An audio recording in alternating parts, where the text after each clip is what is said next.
There's a place in New Hampshire, far from the madding crowd, where I used to go hiking alone. The only reminder of civilization I would encounter was a brief glimpse of a pasture where a few cows occasionally grazed. Somebody I knew must have owned those cows, and so somebody must have lived nearby.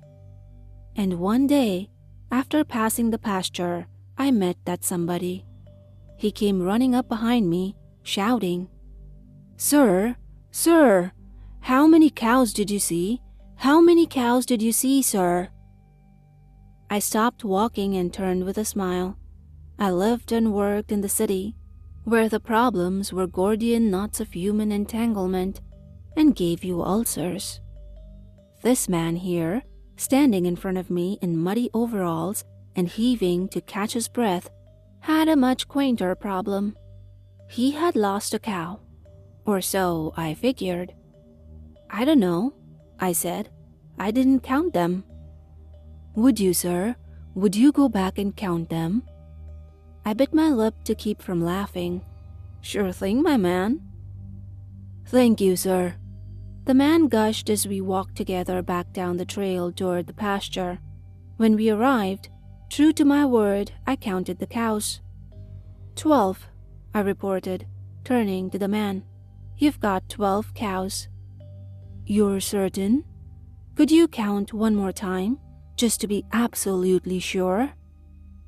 I was a little insulted at the insinuation that I didn't know how to count, but I humored him. "Oh," I said, after taking a recount of the cows. "Guess I missed one. There's 13. 13 cows." I counted again. "Yep, 13 cows." The man groaned. "That is what I thought, sir. I appreciate your time and apologize for the intrusion. Thank you." "That's it?" I asked. I had fully expected him to ask me to help look for his missing cow, and was honestly a little disappointed that he hadn't. "Just count the cows?" "That's it," said the man. Unless you would like to hear something strange." I set my backpack on the ground, crossed my arms, and nodded. "Lay it on me." "I am not an educated man, sir, but I know my cows, and I am telling you, those are not my cows. Even if they were, they couldn't be. I only have 8 cows, not 13. There were 10 there this morning when I woke up. Now, as you can plainly see, there are 13. I thought perhaps I was losing my mind, but you can see them too. 13 cows." I studied the man, looking for some sign that he was putting me on. In my line of work, I often delivered very bad news to people, and the man looked now like those people usually looked when they heard the very bad news. "I almost wish I really had lost my mind," the man said. "That would at least make sense. Crazy old Abel, alone on his farm, imagining cows that aren't there. But this? Sir, I don't know what to make of this. Have you ever heard of such a thing? Cows appearing out of nowhere?" Abel scratched the back of his neck. Unless you were not real." "Well, sir, are you real?" It was an absurd question, but something about it chilled me and made me take it seriously. Was I real? I looked my hand over and thought about it for a moment. "Yes," I said, "I'm real. Cogito ergo sum. I think, therefore I am. Even if there is some evil demon tricking me into thinking that I exist, there still has to be something that he's tricking. I'm that something." Descartes figured all that out a long time ago. "Do you think it's the work of a demon, then?" asked Abel, his eyes opening wide. "I've done my best to live my life free of sin, sir. Though I'm only human in the end. Perhaps this is my punishment for some misdeed I've committed." I considered the possibility, but not for long. Cows appearing out of nowhere as a punishment? No, that doesn't make sense. You're basically getting free cows, right? How is that a punishment? My senses were coming back, and I suddenly felt very silly for ever taking the man seriously. Silly, but I also pitied him. I imagined him living out there all alone, slipping into the early stages of dementia. He didn't appear to be that old, in his 50s if I had to guess, but sometimes it happened at that age. One of my favorite authors, Terry Pratchett, had developed Alzheimer's in his 50s. "Listen, Abel," I said, "I don't mean to be insulting, but are you quite sure that you only had 8 cows last night when you went to bed?" "Yes," said Abel, 8 cows. He then proceeded to list their names, from Adeline to Zelda. "I know what you are getting at, sir, but I have evidence." He dug into his pocket and pulled out his phone. "I photograph my cows every evening. You may think it's strange, and perhaps it is, but they're all I have anymore. Other people have friends and families to take pictures with, but I am all alone, other than my cows. So look for yourself." I scrolled through dozens and dozens of photos, checking their timestamp. There were definitely 8 cows in each picture, going back until a month before, when there were 9. "That 9th was Bertha," said Abel as his eyes grew a little watery. "She was a good girl, but look here." He zoomed in on one of the cows. "That's Lacey. See that unusual spot on her, shaped like a bird? Now look at the cows that are here and tell me if you see that spot. These are not my cows." I looked up from the picture and examined the cows in front of me. I couldn't find the mark on any of them. That was disturbing enough, but there was something even more disturbing. Abel?" "Yes, sir, I see it too. There are 14 cows now." "I'm sure there's a completely normal explanation," I said, not at all sure about that. I tried to suppress the creeping sense of terror worming its way into my head and think rationally. The cows probably just came over from a neighboring farm. That 14th cow was probably just hiding behind a tree, and we didn't see it till just now. That's what it is." "Sir, the closest dairy farm is in Lancaster.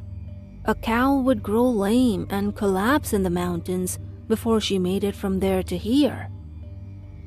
I needed to sit down and crouched in the dirt, trying to come up with some other line of reasoning.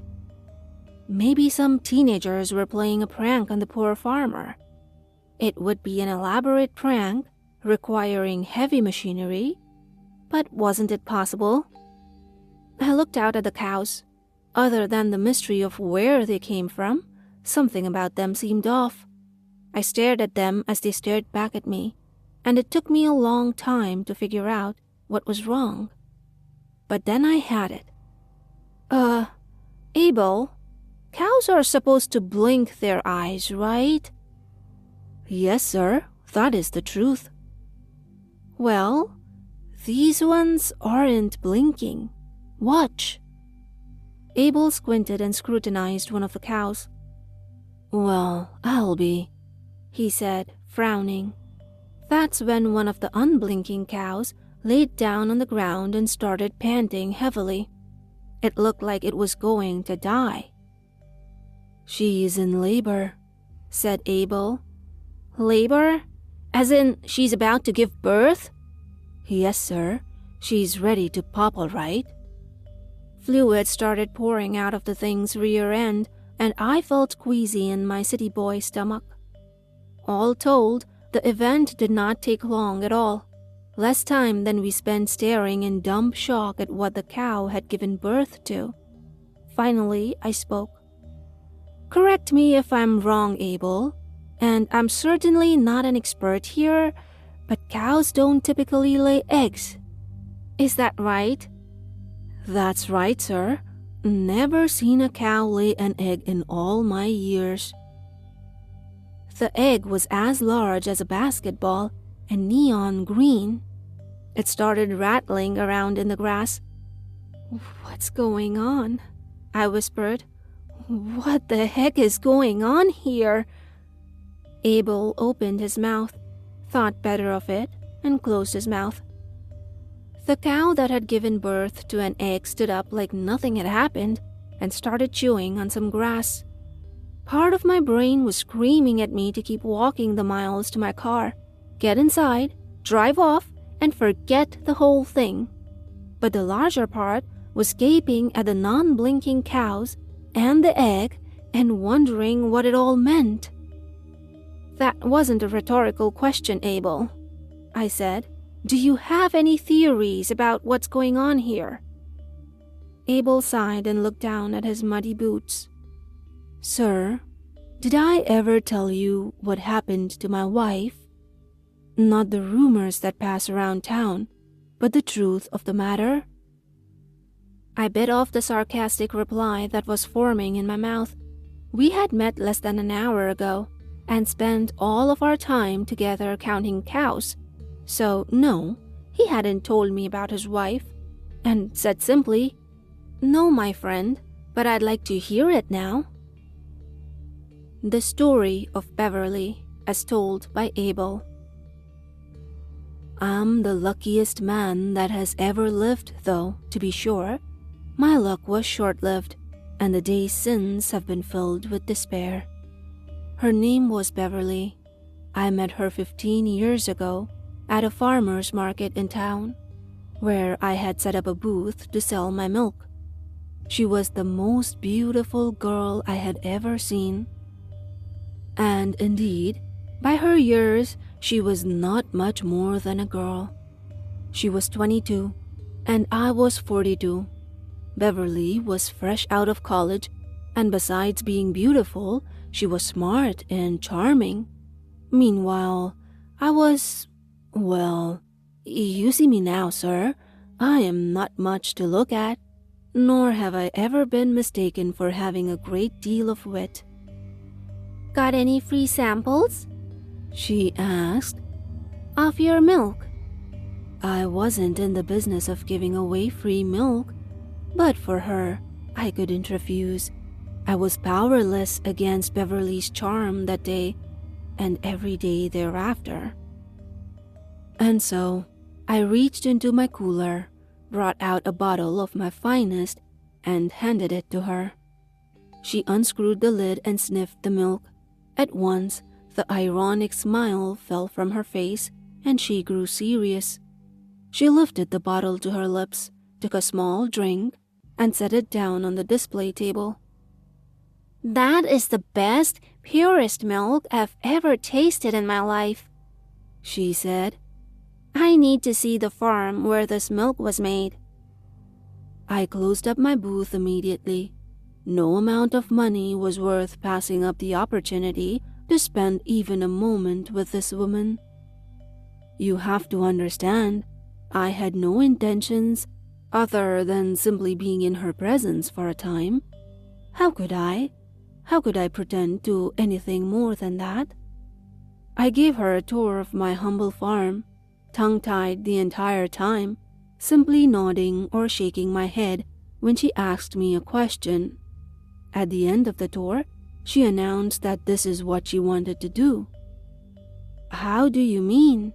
I asked, speaking for the first time since I laid eyes on her. I want to stay here, on this farm, and live with you. That's how I want to learn about life. You don't even know my name, I said, instantly regretting my foolish objection.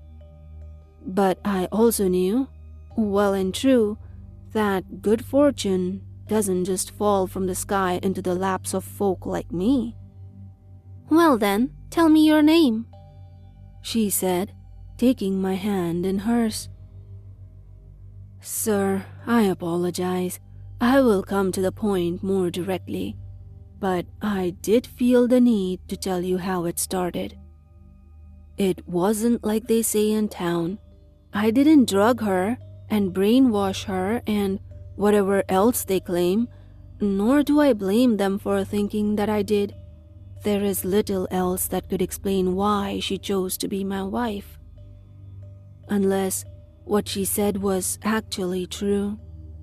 Beverly was convinced that she was an alien from outer space. No, that's not quite right. Not right at all. I apologize. I admit that I never quite understood what she was trying to say. She told me that inner space might be a better term for where she came from, and that people had the wrong idea about aliens. They don't live out there on some planet trillions of light years away.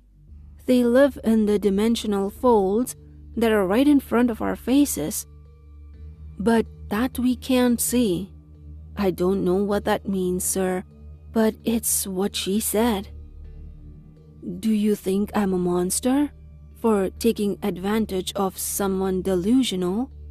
It never felt that way. She worked hard every day, and she was happy, and insisted that it's where she wanted to be and what she wanted to be doing. I never thought that she was an alien, though sometimes I almost did, because she had a story down in such dizzying details, which were lost on me. Mostly, I didn't think about it one way or the other. We were together every day, and happy, and it didn't matter to me if she was an alien or just a person who thought she was an alien. What mattered was that I loved her, and though I could scarcely believe it, she seemed to love me. Sir, I am rambling again. Forgive me. 5 years ago, Beverly disappeared. Before she did, she said a lot of strange things. I didn't understand most of them, but can recall a few, suddenly, standing here in front of these cows. She told me that she had received a warning from her home world. There was another type of alien, different from her kind, that was planning on coming to our world. This must be stopped at all costs, she said, or they will destroy your world. She took my hand. I mean, our world, Abel. They'll destroy our world. Why would they want to destroy our beautiful world? I asked. They don't want to. They just will. They'll come here thinking that they understand it enough, but they won't understand it enough.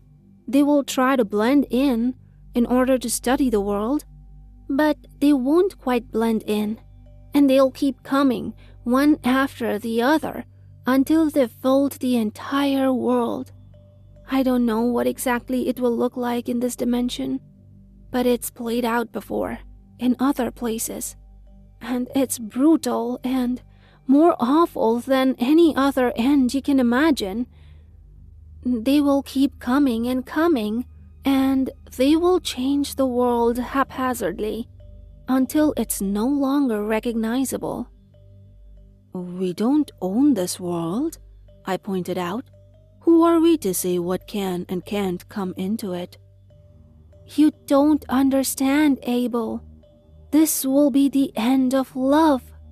These things will keep pouring in until love is literally no longer possible, and the concept itself no longer exists. It will be very, very bad. I didn't understand what she was saying, Except I knew that it would be bad if love didn't exist anymore, and I didn't want that to happen. "I have to stop them," Beverly said. "They're coming tonight. The intelligence on this is clear, and since they only know this world from picking up on my communications, they'll be coming here, to this farm." She put her face in her hands and wept while I patted her shoulder. Then she dried her eyes and went on. "Yes, I led them here, so I must stop them." "I'll go with you," I said, not liking the idea of Beverly going traipsing off into the night alone.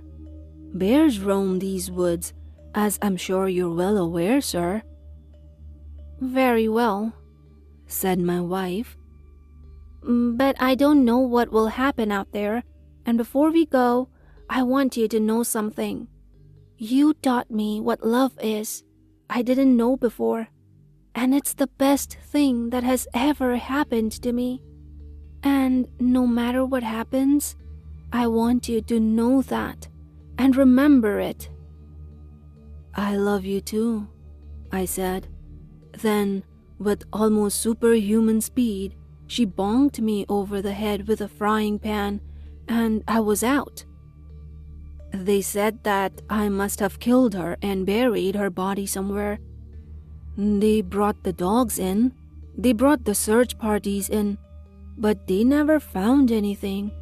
Nor do I, and I have been looking for her ever since. Sir, I will spare you any more of my blubbering. I will spare you from hearing of the heartache I've endured these past 5 years.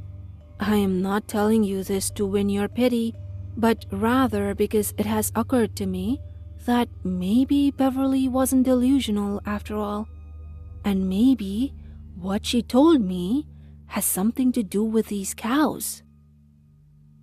Back to the cows. I stood with my mouth open for some time after Abel had finished telling me his story. I had been studying him the entire time, and, as always, he seemed completely earnest. Still, I wouldn't have given what he said any serious consideration if it hadn't been for those cows.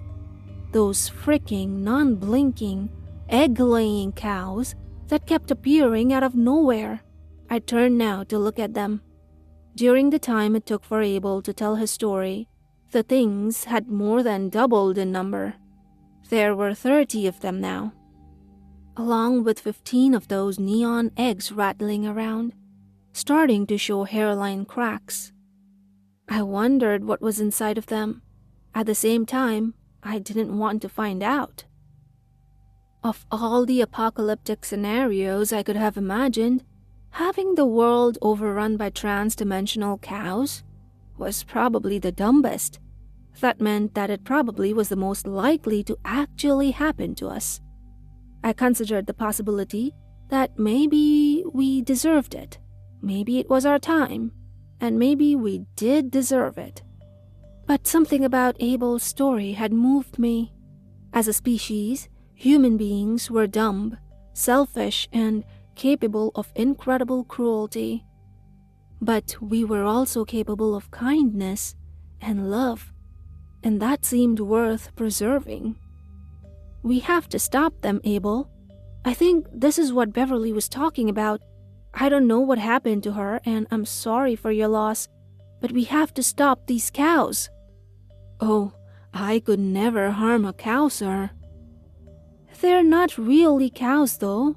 They just look like cows. What are they then? Hopefully something that burns, Abel. Hopefully something that burns. I will have nightmares about that day for the rest of my life.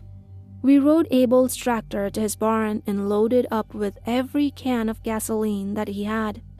When we returned to the pasture, the cows had again more than doubled in number. I didn't bother to count them, but there had to be over 100 by that point. We went around dousing them with fuel. It was awful. The cows just let it happen and stared at us with blank, innocent eyes. Tears were flowing freely down Abel's rough face, and I had to fight them back myself, trying to focus on the fact that these things were not what they seemed. After the cows and the eggs were attended to, we soaked every inch of grass in the pasture. Then we lit the whole shebang on fire. It was only as they burned, with cow flesh crackling in the flames, that we saw what these creatures really looked like. It was clear then that they were not of this world, or even this reality. They were an amalgamation of body parts and ideas. That's the only way that I can describe it. You looked at them and saw green and purple tentacles writhing around the concept of death and infinity. They were covered in fur and scales and mathematical formulas. They had mechanical gears inside of them and sinewy muscles, fat and gristle and glass and triangles, but no love. Their burning bodies smelled like cooking hamburgers and sterility. It sounds impossible and insane, but it's the truth. When there was nothing but ashes in front of us, I turned to Abel. I don't know if it was enough, but it was all we could do. We did our best, buddy, and we did what we had to. You did wonderfully. I whipped my head around, and there, standing behind us, was the most beautiful woman I had ever seen, dressed in long white robes. Her beauty hurt, and now I did start crying, uncontrollably. "Beverly!" cried Abel. "My love! Where have you been? Oh, it doesn't matter. You're here now." "I've been at the gate," said Beverly, "for 5 years according to time here, much longer in reality. I was able to hold them off for a long time, but finally it got to where I couldn't do it myself anymore. They broke through, and they will again, unless... Oh, I never wanted it to come to this." "Unless what?" I asked. "What do we have to do to stop these things for good?" Beverly smiled sadly. It broke my heart to see her sad. I didn't know her at all, and she was apparently some kind of trans-dimensional being herself. But it still broke my heart. "I thought that the memory of love would be enough," she said. "And for a time it was, but it's not anymore. I need someone there. I need an active, living love." "You need Abel?" I said. Beverly nodded. "The gate is a terrible place, fully of horrors beyond comprehension. I never wanted Abel to have to go there. I wanted him to stay here and be happy with his cows and his memory of love. But I need him." "I will go anywhere with you, my love, anywhere." Abel and Beverly embraced, and for a moment, the evening sky seemed to brighten. When they separated, Beverly turned to me. "Thank you for helping Abel. If you hadn't passed by the farm at that exact moment, I'm confident that it would have been too late for this world." She reached out her hand. I took it in mine and felt a gushy warmth course through me. "Don't mention it," I said. "Thank you, sir," said Abel, overcome with emotion. "Sir, I must thank you." He wrapped his meaty arms around me and pulled me in for a bear hug. "You take care now, buddy," I said, patting him on the back. Then Abel went to stand by Beverly's side. They held hands and began to melt into each other, intertwining, turning inside out into one gooey mess of flesh and organs and everything else we're made of. Then they were gone. I have not been the same since that day. As I've said, there are the nightmares, nightmares of unfathomable beings filling every inch of this world, and nightmares of the gate. Somehow, I can see the gate clearly in my mind as I sleep. I think it must be because Beverly touched me. It is an awful place, infinite and full of infinite terrors. Then too, there is the loneliness. I've witnessed a love more powerful than I thought possible, but I'm not part of it. I long to be a part of it, but I live in alienation, alone, both physically. I quit my job and moved to the desert, and in the knowledge of just how small and fragile this reality is. The other day, I made the decision that it's time to move on and live my life again. That meant going back to Abel's farm for the first time and making peace with what happened there. When I arrived, I stood looking at the pasture. The grass had never grown back, and I knew never would. I stood there for a long time, replaying that day in my head. I thought back to Abel's story about how he had lived with Beverly for 10 years. He had known that tremendous love every day for 10 years. And then, when she disappeared, he was suddenly alone. But he hadn't given up. He'd gone on tending to his cows. He'd gone on taking care of Adeline and Bertha and Zelda, taking photographs with them every night. That gave me strength. After several hours there, I felt refreshed in the deepest way, and I decided to go along my old hiking path as a symbolic way to restart my life. I wasn't very far along the trail when I saw it. It was impossible to miss. A fragment of a shell, neon green, unlike anything occurring naturally in this world. We had missed one. It must have rolled away in the chaos. I bent down and picked it up between my fingers. It was still warm. I heard a branch snap deep in the woods, and then heard a voice deep in my mind, cold and alien. That wasn't very nice. What you did to us. I got out of there. Fast. The horror doesn't end here. Choose your next nightmare for more chills.